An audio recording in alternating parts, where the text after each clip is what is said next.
Time's 8:24.5. Let's go over to Tokyo and talk with Nick Smith, Japan strategist at CLSA. Morning, Nick. Good morning to you. So talking about inflation, continuing that theme, there was an increase in Friday's data showed a stronger than expected increase in inflation in Tokyo. Is this going to make it trickier for the Bank of Japan to continue with its stimulus? Well, I think that the chances are that the Bank of Japan is certainly going to come under some criticism. So, $4.5 trillion worth of money printing, and the only thing that really goes up is food prices. You couldn't have picked a more socially divisive area to get your inflation in. So, obviously, the poorer you are, the higher your percentage of spending is in food, and obviously the spread between rich and poor has gone up in recent years in Japan. So it's a problem. So when we look at those numbers, 2.5% inflation in Tokyo, and national will follow it in, say, 10 days. If you look at the way wages have gone, well, wages excluding seniority and promotions, what the Japanese call base up, is only 0.7%. So 0.7 against 2.5 is beginning to look pretty horrible. What was the government thinking when it decided to push up prices without a plan to get wages up? And so that's the massive failure. But the other thing that really surprised me in the wage numbers is, so if you're a regular employee, you've got 0.7%, but temps have got 2.3%.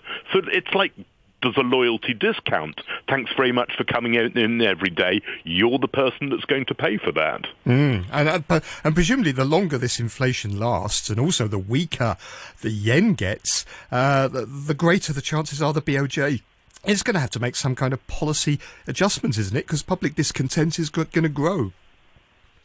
Of course it is. I mean, it's not just from people within Japan, and Japan's got upper house election on the 10th of July, so this is going to be a problem. But it's also going to be from the US. So the US has just had a trade deficit that beats all records by a very, very long way. So they're going to be a little bit unhappy about BOJ policies that substantially weaken the currency. So.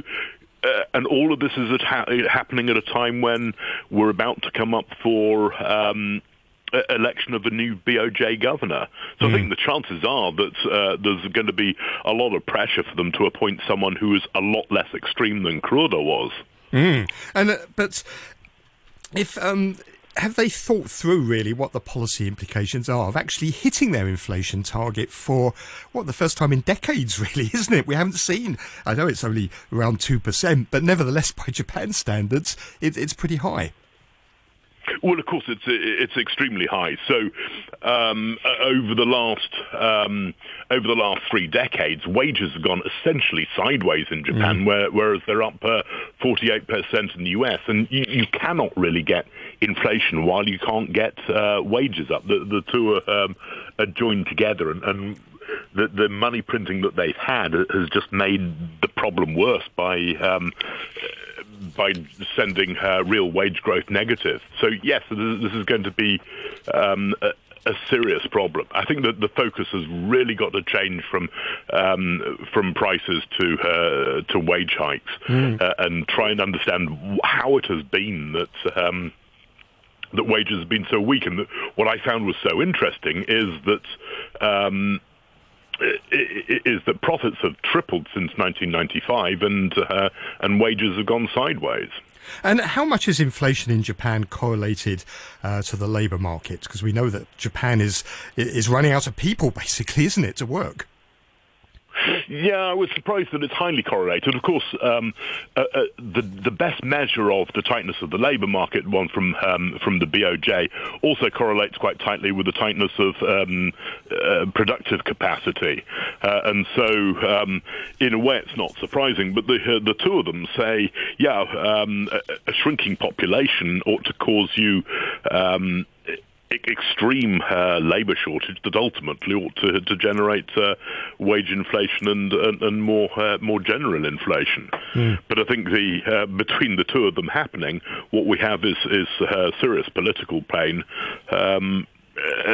as people quite rightly are angered that although the BOJ's action has been highly ineffective, it's caused real problem for working people. Well, what does this all mean for investment when you look at the Japanese market? We've seen the yen now go through 130.